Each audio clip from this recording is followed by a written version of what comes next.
Seja bem-vindo ao canal, eu sou o Rimo e hoje trago algo especial para os fãs de fantasia, vem a segunda temporada de Sereia Ginsu. Agora, imagine reencontrar o amor de sua infância em um mundo totalmente diferente, onde magia e perigos andam lado a lado. Tudo começa com as memórias de infância de Haruto e Miharu. Inseparáveis, eles dividiam sonhos e promessas. Quando Haruto precisou se mudar devido ao divórcio dos pais, deixou uma promessa: eu volto logo, não se preocupe. E Miharu respondeu com um sorriso cheio de esperança: sempre estaremos juntos, e um dia vou me casar com você. Anos depois, Haruto se esforça e consegue entrar na mesma faculdade que é Miharu. Porém, ele terá que arrumar um trabalho para se bancar sozinho. Ele a vê, e quando vai conversar com ela, aparece um garoto. Seu nome é Takahisa. Ele logo vai colocar sua mão no ombro dela. Mas uma garota aparece cobrando ele. Ela disse que ele foi até lá com ela. Essa é Satsuki. Ao que parece, ele sempre correu atrás do Miharu. Então eles vão embora juntos, e Haruto fica só observando. Eles encontram um garoto e uma garota. Eles são Aki e Masato. Eles são irmãos do Takahisa. Satsuki diz que eles têm que comemorar e que ela vai pagar a conta, porque Miharu e o Takahisa entraram para o ensino médio e Aki no fundamental, e o Masato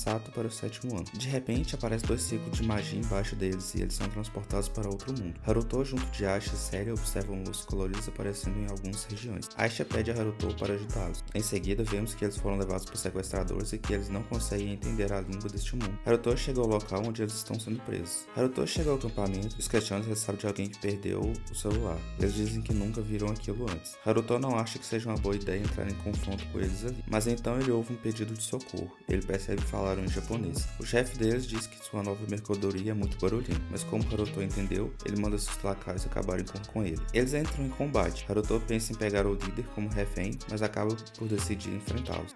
Em seguida, os derrota, e vemos o líder deles tirando a água do joelho de medo. Haruto diz para ele soltar as crianças, e ele obedece. Ele solta Aki e Masato, mas esconde Miharu, querendo dar uma de esperto. Mas eles contam, e Haruto abre o cadeado de sua carruagem com magia. Ele diz que ela vai ficar bem agora. Quando ela se vira, ele percebe quem é e fica surpreso. Enquanto eles caminham, ele diz para Aisha os encontrar antes do escurecer. Ela diz que ela vai levar a sério com ela. Miharu agradece a ele por tê-los salvado, e ele diz que gostaria de fazer uma pergunta, mas ela se apresenta. Meu nome é Miharu Ayase, e pergunta seu nome. Ele diz que está em uma fase complicada, mas que no momento seu nome é Haruto. Quando Miharu a chama pelo nome, Haruto se lembra que na sua outra vida, ele tinha uma irmã 3 anos mais nova, e se pergunta se poderia ser ela, pois há uma certa semelhança. Ele acaba tendo mais certeza pelo fato de Miharu a ter chamado de Aki. Ela fica olhando para ele, e ele pergunta se tinha algo errado com seu nome. E ela logo diz que não. Masato pergunta que ele não tem sobrenome, e se apresenta como Masato Sendo, irmão mais novo da Aki. Haruto lembra que ele não tinha um irmão mais novo e não carregava o sobrenome Amakawa. Ele supõe que a mãe da Aki casou novamente e pergunta se o nome da Aki é Aki Sendo. Ela confirma e pede desculpas por não ter se apresentado. Ele pede para eles o seguirem para irem para um local melhor. Chegando lá, Haruto usa magia para fazer a casa aparecer do chão, o que o surpreende. Ele diz parecer só uma pedra, mas que tem um espaço habitável lá dentro. Nesse momento, Aisha chega com Celia, que corre até ele perguntando se ele está bem, e pergunta se são sobre eles que Aisha estava falando. Ele confirma: essa é a senhorita Miharu, senhorita Aki e seu irmão mais novo, Masato. Celia se apresenta: eu sou Celia Claire, é um prazer conhecê-los. Haruto diz para eles que ela é a professora Celia, que foi sua professora. Miharu diz: é um prazer conhecê-la, e se apresenta. Celia não entende, e Haruto diz que eles não falam australiano. Aisha então dá um beijo em sua testa, e na de Miharu, assim fazendo com que elas consigam se entender, sendo a intérprete delas, porque o Haruto consegue entender as duas línguas. Eles entram na casa e ele diz que tem um lugar para o banho. Durante o banho, Miharu descobre que o nome de Haruto é Ryo, que Aisha é um espírito que ele firmou um pacto. Celia diz que conheceu Aisha naquele dia, por isso não sabia de mais nenhum detalhe. Aki aparece e pergunta sobre o conversável. No jantar, Masato pergunta se eles foram transportados para um mundo de RPG como um jogo. Haruto diz que não jogava muito esse tipo de jogo em sua vida passada, mas pode-se dizer que sim, mas diferente de um jogo, não tem um botão de reset. Masato pergunta o que aconteceria se o Haruto não tivesse encontrado eles. Haruto diz que provavelmente eles seriam vendidos como mercadorias. Em seguida, as garotas terminam o banho. Miharu agradece e Celia diz que nunca tinha tomado um banho daqueles anos, mas que ela achou incrível e se divertiu muito. Haruto diz que vai tomar o banho depois que comerem. Ele se surpreende com a nova roupa de Celia. Ela diz que Aki a emprestou, porque seria estranho ela voltar a usar o vestido de casamento depois do banho. Ela achou a roupa muito confortável.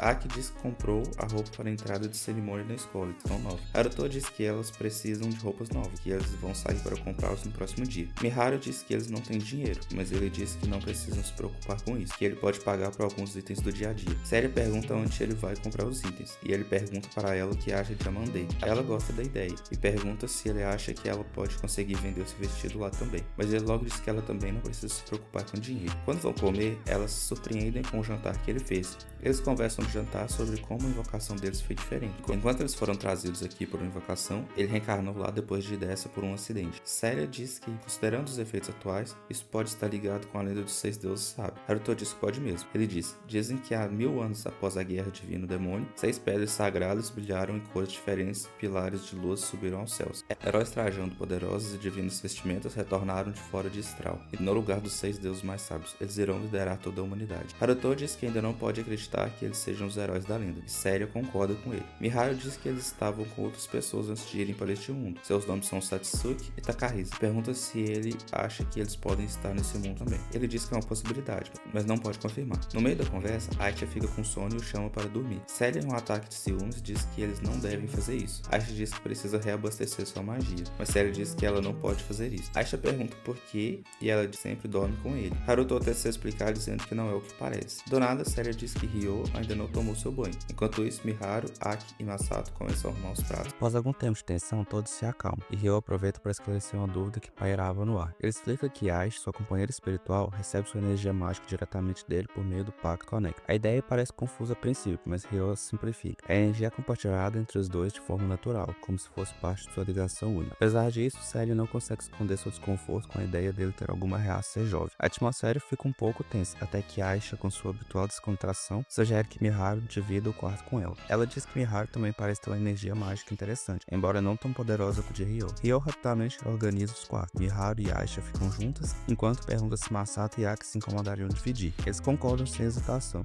e Ryo finalmente mostra o quarto de Celia, estrategicamente localizado ao lado do seu.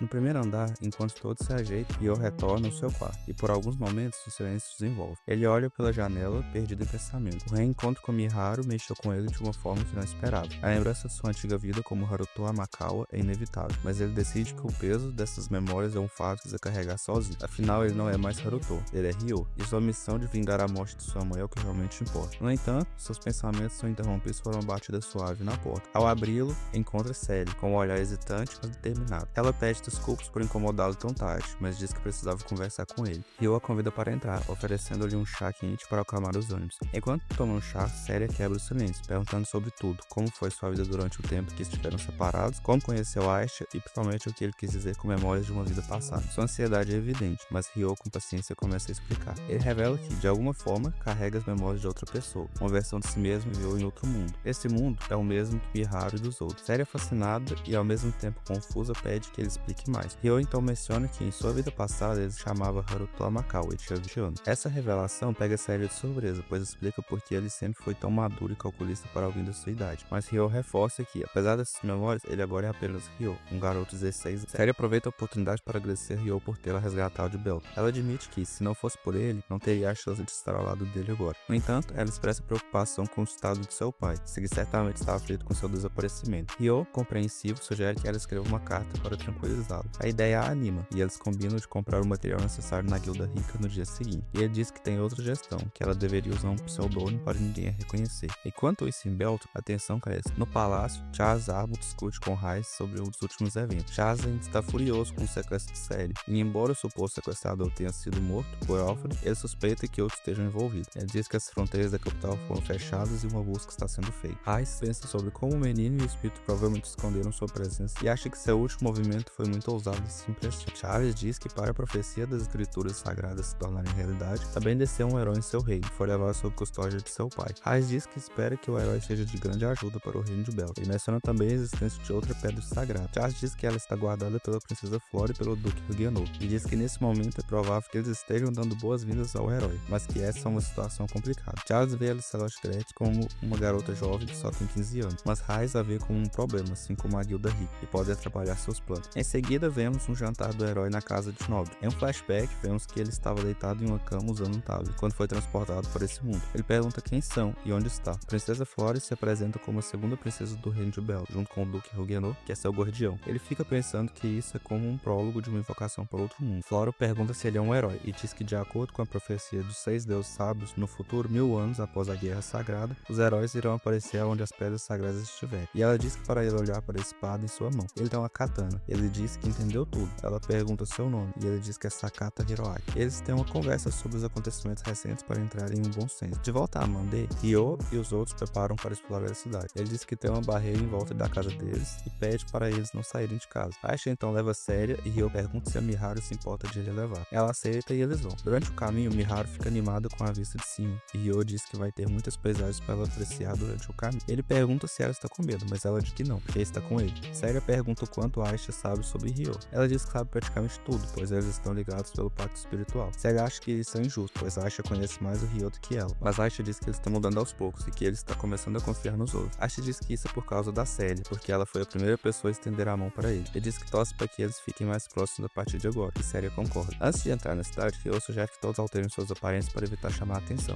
Ele também pede para Miharu chamar Célia de Cecília. Usando magia, ele muda a cor dos cabelos do grupo, garantindo que possa andar com mais segurança. A cidade, vibrante e cheia de vida, encanta Miharu e Célia, e ficam especialmente animados ao encontrar produtos que lembram o Japão. Enquanto elas exploram a guilda rica, atrás de roupas novas, elas passam um bom tempo olhando as roupas. Ryo aproveita para procurar informações sobre Takahisa e Satsuki, mas seus esforços não rendem resultados. Enquanto Célia vai para a parte da papelaria, Ryo encontra Miharu. Ela está escolhendo o sutiã, o que os deixa sem jeito. Miharu escolhe uma roupa para ela, e Célia pede para escolher uma roupa para ele também. Então vemos uma conversa entre Lady Lancelot e Arya sobre as fronteiras. Arya sugere que ela deve aproveitar o tempo livre. Elas também conversam sobre a Célia ter sido levada no casamento, que Arya era amiga dela na academia. Ao final do dia, todos se reúnem em casa. Ryo diz que Célia e Miharu escolheram as roupas para eles. Masato e Aki gostaram muito das roupas e já se trocam. Depois, Ryo compartilha suas suspeitas de que Takahisa e Satsuki possam ter sido invocados como heróis, mas enfatiza a importância de se prepararem antes de buscá-los. Ele sugere que todos aprendam a língua local e se familiarizem com os costumes deste mundo, um passo essencial para garantir sua segurança. Ryo diz que conhece algumas pessoas confiáveis, povo dos espíritos, então ele e Miharu começam a preparar comida japonesa, e Cecília diz que também queria aprender a cozinhar, e acaba ajudando eles. A cena termina com o grupo compartilhando uma refeição, e Aisha observa em silêncio como Célia e os outros ajudaram Ryo a abrir seu coração para as pessoas ao redor. E assim termina o segundo episódio. Se você curtiu esse vídeo, não se esqueça de deixar o like, se inscrever no canal e ativar o sininho. Isso ajuda muito a garantir que você não perca nenhuma atualização. E nos vemos no próximo vídeo.